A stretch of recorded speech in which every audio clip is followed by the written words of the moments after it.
This presentation about the binding and sliding of the CRISPR-Cas9 gRNA complex. The CRISPR-Cas9 is an RNA-guided DNA endonuclease system which is widely applied for genome editing purposes. The Cas9 protein recognizes DNA motifs called PAM, which in the case of the widely used variant of Cas9 from Streptococcus pyogenes is an NGG motif. And once it binds to this motif, it opens up the DNA upstream from this N nucleotide. And once this happens, then a guide RNA molecule that is attached to the Cas9 protein begins probing the DNA for complementarity. And if the complementarity between the guide RNA and the DNA is sufficient, then double strand breaks are produced by Cas9 nuclease domains, 3 nucleotides upstream from the PAM. After cleavage, the DNA is repaired by error-prone mechanisms that introduce indels, and these indels are what we use to measure the efficiency of the Cas9 system. There are 2 main challenges with the genome editing with the Cas9. The first one is that the binding between the guide RNA and the DNA tolerates mismatches, which means that we can have cleavage at off-target sites flanked by a PAM in the genome.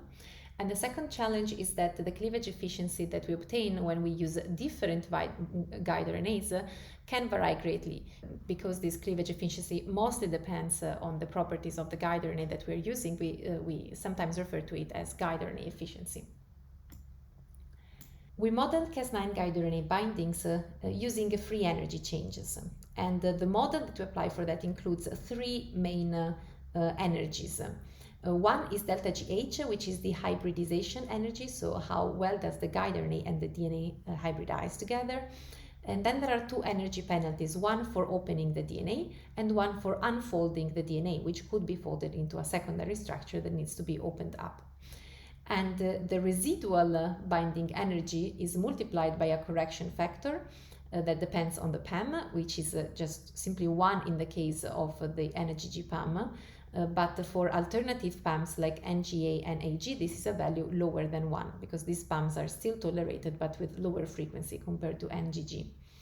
And what we noticed when we compared the binding energies of lowly efficient guide RNAs, here in red, and the highly efficient guide RNAs, which are in blue, we noticed that guide RNAs with high efficiency end up in a more restricted range of binding energy values compared to low efficient guide RNAs, which have first of all higher binding energy, hybridization energy, which means less stable binding, but also more spread out. And interestingly, the affinity to this delta GH range can explain why off-targets can be cleaved with higher efficiency compared to the on-targets. So we have this in the example in the figure B, and we can see how off-targets that bind, that are cleaved with higher efficiency compared to the on-targets better fit into this sweet spot energy range of delta of hybridization energy values compared to on-targets. While instead off-targets that are cleaved with lower efficiency compared to the on-targets are outside of this sweet spot energy range. And interestingly, we cannot get a similar result using the GC content as a criterion. It was shown that Cas9 can find its targets not only by random search, the DNA, but also by lateral diffusion. And because of this, we were interested in seeing how Cas9 and the guide RNAs will behave when multiple possible PAM sites are adjacent to each other and adjacent to an on-target site. So let's say that we have an on-target binding site that has these 2 GGs that are required for the NGG PAM, but is also flanked by other 2 Gs. So the NGG, in the case of the NGG, the N is a G, and there is also G downstream. So we try to come up with a model that describes how will Cas9, how do we expect Cas9 to behave in these situations. And let's say that Cas9 binds to an upstream GG PAM motif.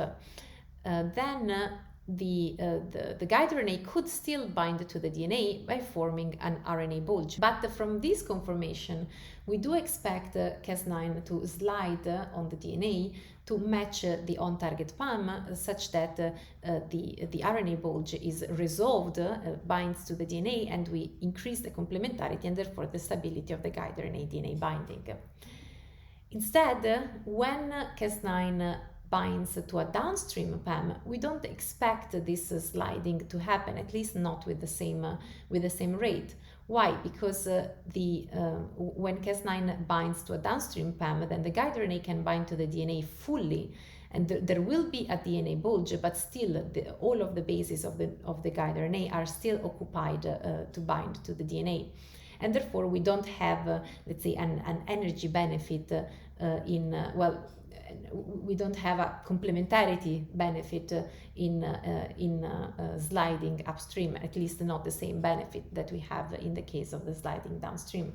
So what we think is that in this case, the guide RNA will sit at this position, so the Cas9 complex will not dissociate from the DNA because the complementarity between the guide RNA and the DNA is too high, but at the same time may not produce a cleavage, or at least not efficiently, and at the same time also prevents other Cas9 complexes from binding. And when we looked at the data, we got a confirmation from this because as you can see here, the guide RNAs that have a downstream PAM, which are the red ones here, have a much lower indel frequency, which is our way of measuring Cas9 cleavage, compared to those guide RNAs that did not have any opportunity to bind at an adjacent PAM. While instead, guide RNAs that have an upstream guide RNAs that target sites that have an upstream PAM have a higher efficiency compared to those that don't have an upstream PAM at the target. And when we introduced the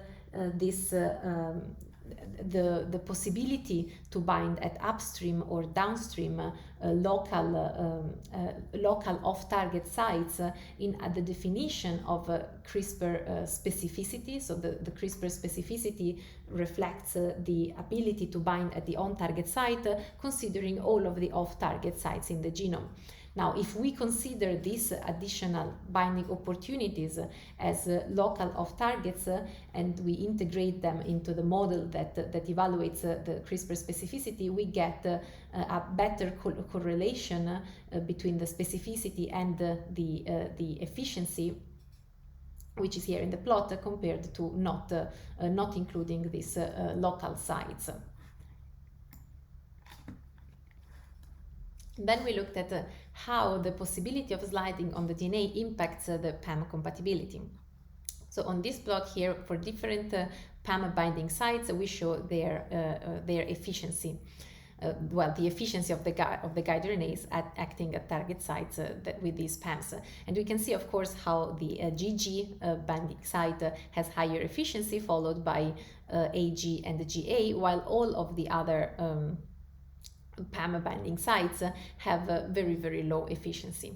But we then observed that whenever there is a G upstream, so if we only have one G at the target site, but then we have a G upstream, and therefore we have a canonical binding site upstream with the formation of a bulge in the guide RNA, then we have higher efficiency compared to not having a G upstream. And similarly, when we have only one G at the second position of the PAM, and then we have a G downstream, then we can have a binding one nucleotide, let's say, after, with the presence of a DNA bulge, but this has higher efficiency compared to not having the target PAM.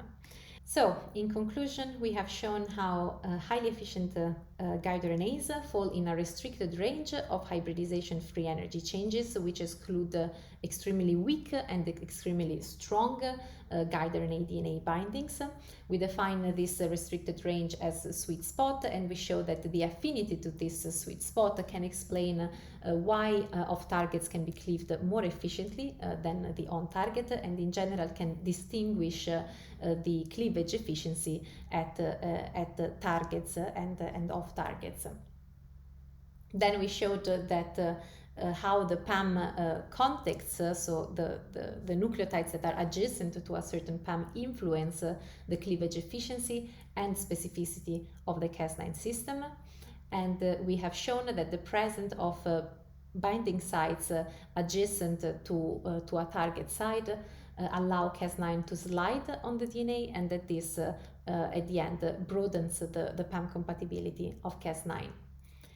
Thank you for listening and have a good day.